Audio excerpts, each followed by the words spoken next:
부모를 번거로운 존재로 여기던 자식들, 결국 그들이 외면했던 아버지가 모든 걸 쥐고 있었다. 아버지, 저희한테 이러시면 안 되죠. 하지만 후회하기엔 너무 늦었지.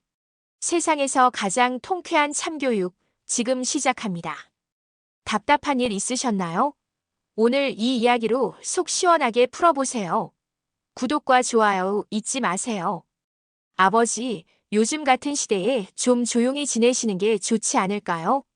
말투는 공손했지만 목소리에는 냉기가 가득했다. 나는 식탁 너머에 앉아있는 아들과 며느리를 바라봤다. 넓디 넓은 거실, 값비싼 가구, 벽에 걸린 현대적인 미술 작품들. 모든 것이 고급스러웠다. 하지만 그 공간 속에서 그는 한없이 작아진 기분이었다. 조용히 지내라. 속으로 그 말을 곱씹었다. 나는 평생을 나라를 위해 바쳤다. 외교관으로서 세계 곳곳을 돌아다니며 조국을 대표했고 크고 작은 협정을 맺으며 국가 발전에 기여했다. 그러나 은퇴 후 남은 건 초라한 노년과 아들에게서 받은 이런 냉대뿐이었다. 아들 민수는 대기업 임원이었고 며느리는 유명한 대학 교수였다. 사회적으로 부족할 것 없는 삶을 살고 있었고 부모에게 신경을 쓰기엔 너무 바빴다. 하지만 그것은 핑계였다. 그들은 나를 귀찮아하고 있었다. 처음에는 이해하려고 했다. 사회생활이 바쁘니 연락이 뜸할 수도 있겠지. 명절에 얼굴 보기 어려울 수도 있겠지. 하지만 그것이 5년째 지속되자 나는 깨달았다. 아들과 며느리는 단순히 바쁜 것이 아니라 나를 원치 않았다. 내가 말을 아끼는 사이 며느리는 덧붙였다. 아버님, 이번에도 해외여행 가신다고 들었어요. 그 연세에 너무 돌아다니시는 거 아니에요? 여행이 아니라 강연이다. 그는 단호하게 대꾸했다. 국제관계에 대한 초청 강연이야. 나 같은 사람을 필요로 하는 곳이 아직 많단다. 아들은 얼굴을 찌푸렸다. 그냥 집에서 편하게 지내시면 안 돼요. 요즘은 노후에는 조용히 사는 게 최고라잖아요. 괜히 힘 빼지 마시고. 아들이 대체 언제부터 이렇게 속물적인 사람이 되었을까? 어린 시절만 해도 눈망울을 반짝이며 아버지처럼 멋진 사람이 될 거예요.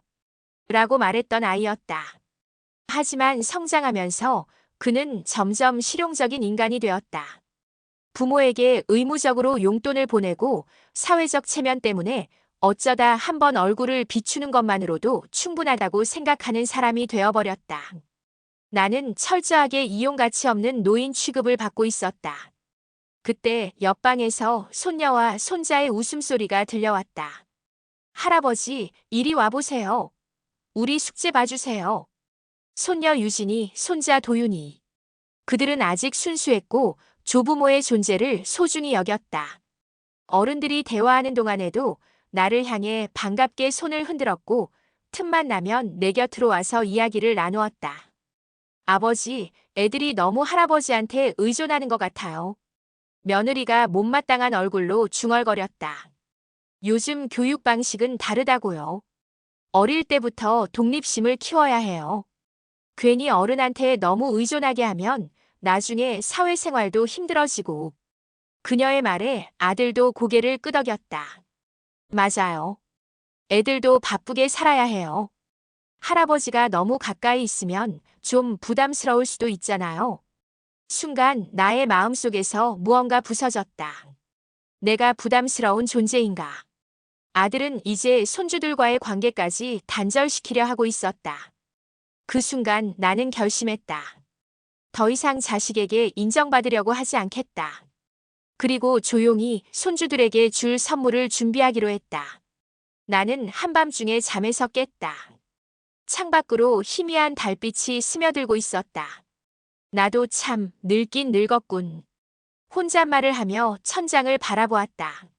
젊었을 때는 이렇게 쉽게 잠에서 깨는 일이 없었다. 하루에도 몇 번씩 해외를 오가며 바삐 움직였고 하루 4~5시간만 자도 거뜬했다. 하지만 이제는 새벽이 되면 어김없이 잠에서 깨고 머릿속을 가득 채운 생각들에 시달리곤 했다. 나는 언제부터 외로운 노인이 된 걸까? 나는 눈을 감고 과거로 돌아갔다. 젊었을 때는 세계를 무대로 활동하는 외교관이었다. 나의 일은 언제나 바빴고 국가를 위해 중요한 협상을 진행해야 하는 순간이 많았다. 외국 대사들과의 회담, 한국 경제를 위한 무역협정, 분쟁 국가에서의 평화조약 체결까지 내가 손을 댄 일들은 늘 거대한 역사로 남았다. 나는 대한민국을 대표하는 인물이었고 수많은 이들이 그를 존경했다.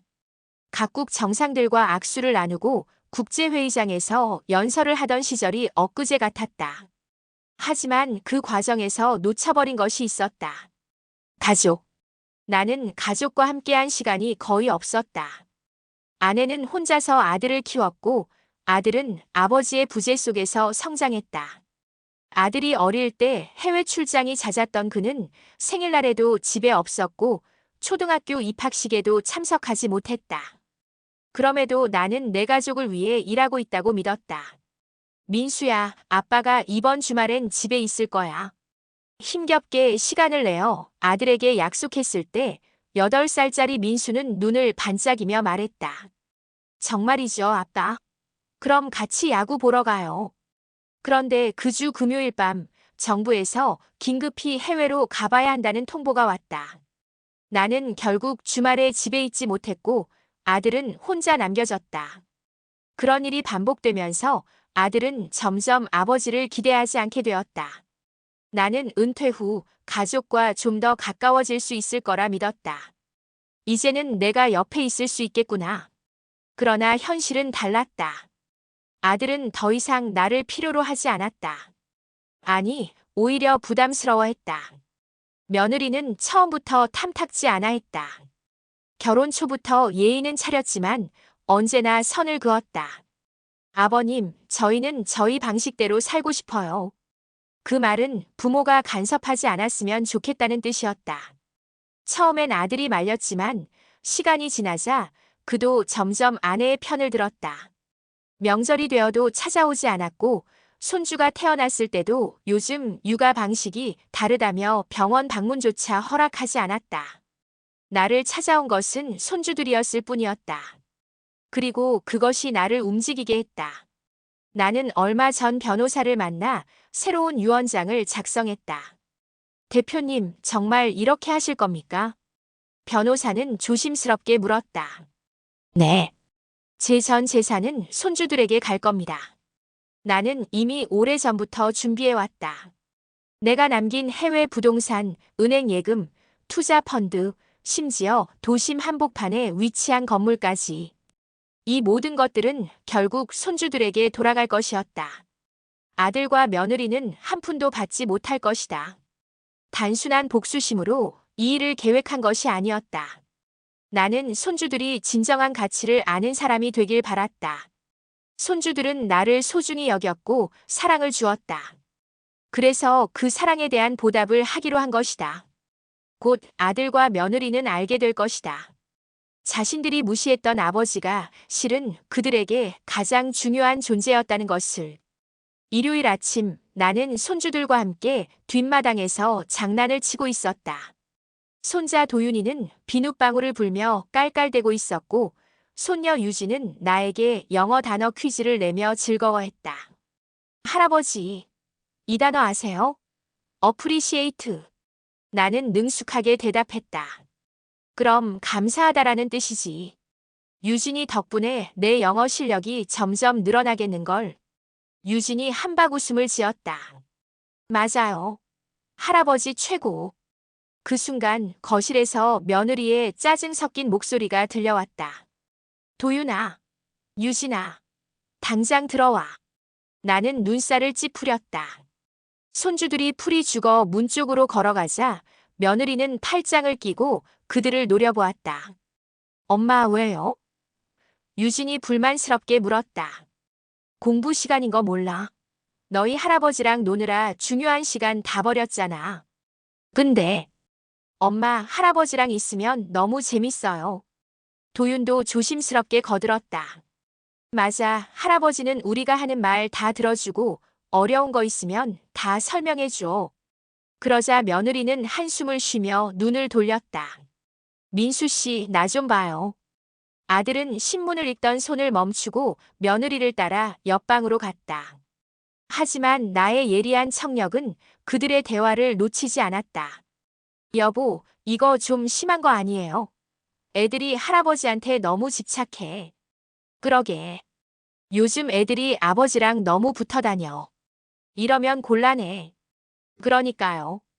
그냥 가끔 보는 정도면 괜찮은데 애들까지 끌어들이면 너무 번거롭잖아요. 번거롭다. 그 말이 귓가에 맴돌았다. 내가 번거로운 존재인가? 손주들이 나를 좋아하는 것도 그들에게는 부담인가? 나는 조용히 미소 지었다. 이제 때가 됐다. 며칠 뒤 가족들을 저녁 식사에 초대했다. 아버지, 웬일이세요? 갑자기 저녁을 같이 하자고 하시다니. 아들이 어색한 미소를 지으며 물었다. 며느리도 영 탐탁지 않은 표정이었지만 억지로 웃어 보였다. 그냥 우리 가족끼리 좋은 시간 좀 보내려고. 그리고 중요한 이야기도 할 겸. 식사가 시작되자 손주들은 여느 때처럼 활기차게 이야기했다. 하지만 아들과 며느리는 영 불편한 표정이었다. 사실은 내가 유언장을 새로 썼다. 아들의 젓가락이 딱 멈췄다. 며느리는 표정을 관리하려 했지만 눈빛이 흔들렸다. 유언장이요? 그래. 나도 이제 나이가 있으니 미리 정리해둬야겠다고 생각했지. 아들은 물 한 모금을 삼키며 자연스럽게 물었다. 그러면 혹시 어떤 내용인지 알 수 있을까요? 내 전 재산은 전부 손주들에게 상속될 거다. 그 순간 집안의 공기가 얼어붙었다. 아들은 황급히 숟가락을 내려놓았다. 잠깐만요, 아버지. 그게 무슨 말씀이세요? 손주들이라뇨? 말 그대로다. 내가 가진 모든 재산은 유진이와 도윤이의 미래를 위해 쓰일 거야. 며느리는 어이가 없다는 듯 웃으며 말했다. 아버님, 그건 좀 극단적인 결정 아닌가요?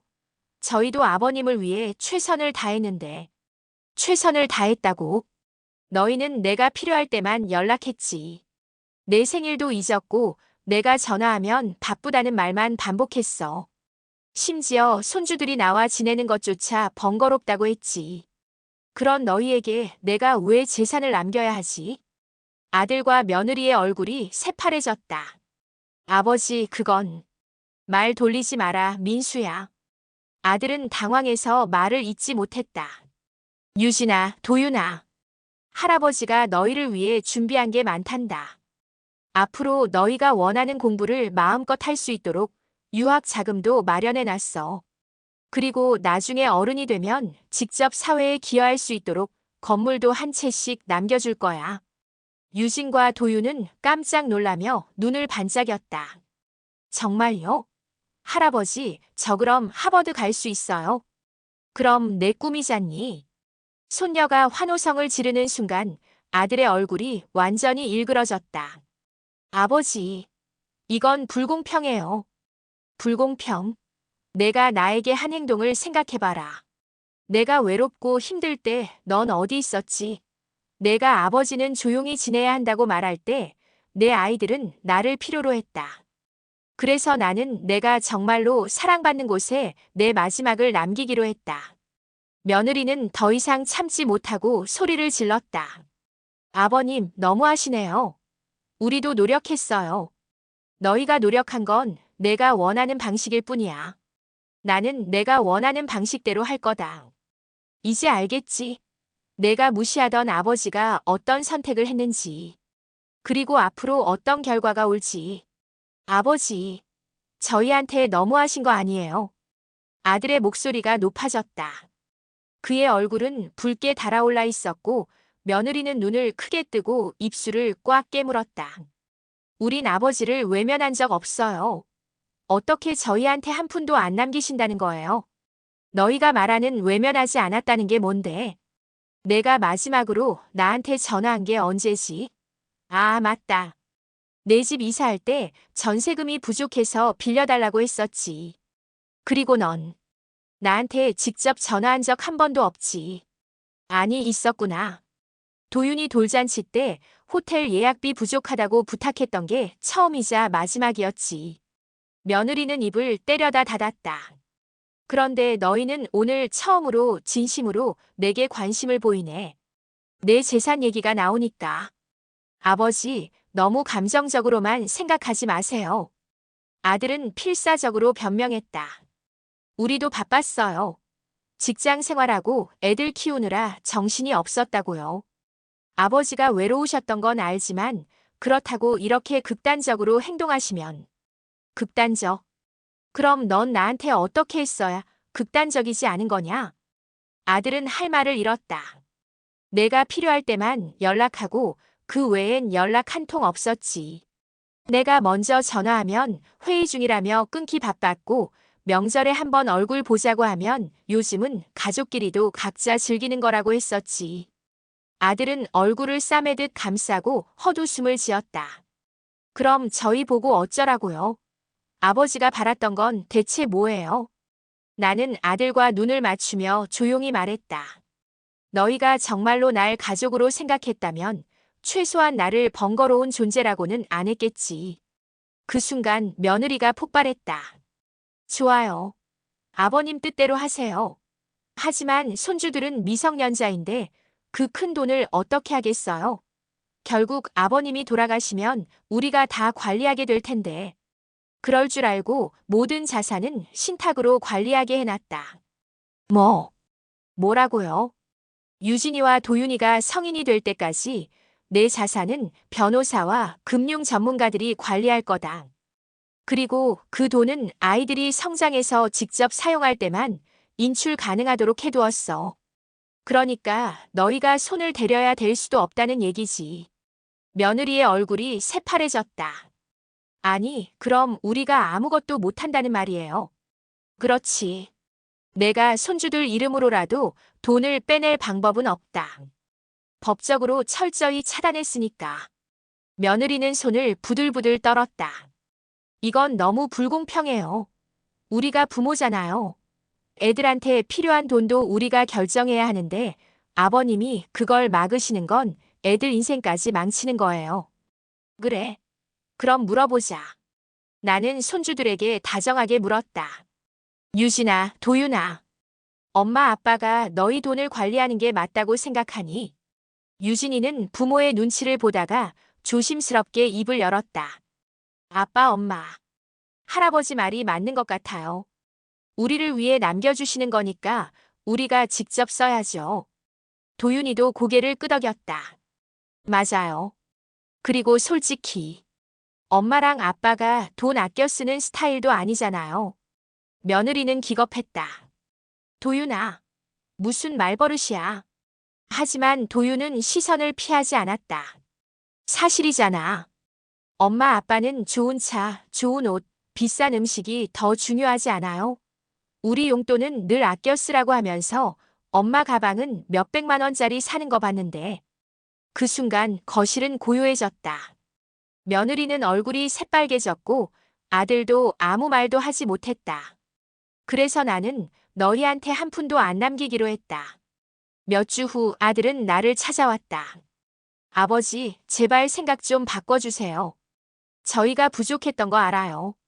하지만 너무 가혹하신 거 아닙니까? 가혹? 나는 천천히 차를 마시며 아들을 바라봤다. 너는 내가 오랜 시간 외롭게 살아온 걸 알면서도 아무것도 하지 않았지. 내가 너희 집에 갈 때마다 문턱에서 나를 돌려보냈고 손주들을 보지 못하게 했고 심지어 내 존재 자체를 번거롭게 여겼지. 아들은 말없이 손을 꽉 쥐었다. 그런데 이제 와서 내가 불공평하다고 말할 자격이 있나? 아버지, 우리 진짜 후회하고 있어요. 후회? 내 후회가 진심이라면 돈이 아니라 내 존재 자체를 아껴 써야 했다. 나는 자리에서 일어나며 말했다. 너희가 내 곁에 있을 시간은 이미 끝났다. 이젠 손주들의 미래가 중요하다. 그러니 다시는 내 앞에서 유산 이야기를 하지 마라. 아들은 멍하니 서 있었다. 그는 오늘도 나에게서 아무것도 얻어내지 못했다. 그리고 한 가지를 깨달았다. 더 이상 자신들이 설 자리는 없다는 것을. 내가 유산을 손주들에게만 남기겠다고 선언한 후 아들과 며느리는 며칠 동안 연락이 없었다. 어차피 말도 안 되는 소리야. 아버지가 결국 마음을 바꾸시겠지. 아들은 며느리를 다독이며 스스로를 안심시키려 했다. 하지만 시간이 지날수록 불안이 커져갔다. 만약 아버지가 정말로 바꾸지 않으시면 어떡해? 며느리는 초조하게 물었지만 아들은 답을 하지 못했다. 그러던 어느 날 결국 두 사람은 다시 나를 찾아왔다. 아버지, 저희가 다시 한번 진지하게 이야기 나누고 싶어서 왔습니다. 아들은 최대한 정중한 태도를 유지하려 애썼다. 나는 천천히 차를 마시며 아들을 바라보았다. 무슨 이야기? 아버지께서 손주들에게만 유산을 남기시겠다고 하셨는데 그 부분을 다시 생각해 주시면 안 될까요?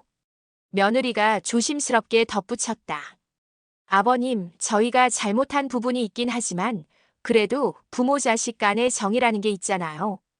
그렇게까지 극단적으로 하시는 건 좀.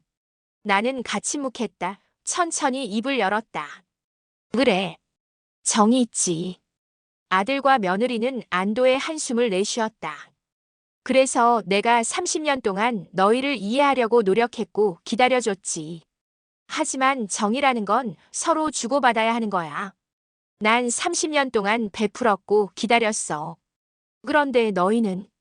아들과 며느리는 말이 없었다. 너희는 나를 가족으로 대했던 적이 있냐?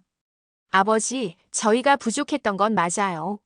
하지만 아버지께서도 바쁘셔서 가족과 함께할 시간이 부족하지 않으셨나요? 그렇지. 나는 외교관으로 살면서 가족과 시간을 많이 보내지 못했다. 그래서 은퇴하고 나서부터는 너희와 가까워지려고 했어. 그런데 너희는 어땠지? 나는 냉소적으로 웃었다. 내가 먼저 연락한 게 언제였더라? 아, 내 집 이사할 때 전세금이 부족해서였지. 아들은 입을 꾹 다물었다. 그리고 너 한지혜. 넌 내게 직접 전화한 적이 거의 없었지. 처음이자 마지막으로 전화한 게 도윤이 돌잔치 때 호텔 예약비 부족해서였지. 며느리는 당황한 표정을 숨기지 못했다. 그러면서도 너희는 나를 번거로운 존재라고 했어. 내 손주들이 나를 따르는 것조차 못마땅해 했지. 너희는 나를 가족으로 대해준 적이 없어. 그러니 나도 더 이상 너희를 가족으로 생각하지 않겠다. 아들과 며느리는 마지막 희망을 품고 변호사를 찾아갔다. 정말로 우리가 한 푼도 받을 수 없는 건가요?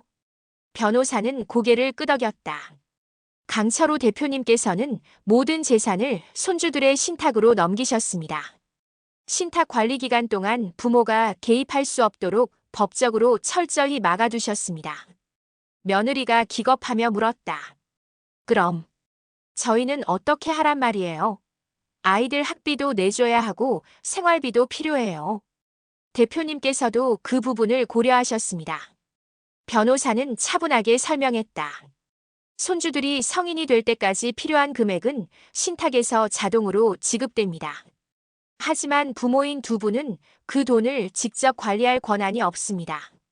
아들은 충격을 받은 듯 머리를 감싸쥐었다. 며느리는 분노를 참지 못하고 자리에서 벌떡 일어났다. 이게 말이 돼요? 부모보다 손주를 더 중요하게 생각하다니. 변호사는 짧은 한숨을 내쉬며 서류를 정리했다. 강철우 대표님께서는 손주분들이 직접 자립할 수 있도록 철저히 계획하셨습니다. 그리고 솔직히 말씀드리면 변호사는 두 사람을 똑바로 바라보았다. 대표님께서는 두 분을 전혀 신뢰하지 않으십니다. 그 말에 며느리는 더 이상 아무 말도 하지 못했다. 그동안 손주들은 할아버지 덕분에 새로운 삶을 준비하고 있었다. 할아버지, 저 하버드 입학 허가 받았어요. 유진이가 환한 미소로 말했다. 그래, 우리 유진이가 해냈구나. 나는 손녀를 꼭 안아주었다. 도윤도 활짝 웃으며 말했다. 그리고 저도 결정했어요. 해외 대학 가서 환경공학 전공할 거예요. 할아버지가 예전에 말했잖아요. 우리 세대는 환경을 지켜야 한다고. 나는 뿌듯한 표정으로 손주들을 바라보았다. 그 순간 옳은 선택을 했다고 확신했다. 얼마 후 며느리는 마지막 희망을 걸고 나를 찾아왔다. 아버님, 정말 한 번만 더 기회를 주세요. 저희가 잘못했어요. 그녀의 눈가에는 눈물이 맺혀 있었다. 하지만 나는 더 단호했다. 너희가 진심으로 후회하고 있었다면 재산이 아니라 내 존재 자체를 먼저 생각했어야 했다.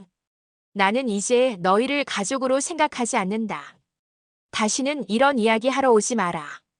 그 말에 며느리는 그대로 주저앉아 울었다. 아들은 아무 말도 하지 못했다. 그들은 이제 완전히 끝났다는 것을 깨달았다. 나는 더 이상 과거를 돌아보지 않았다.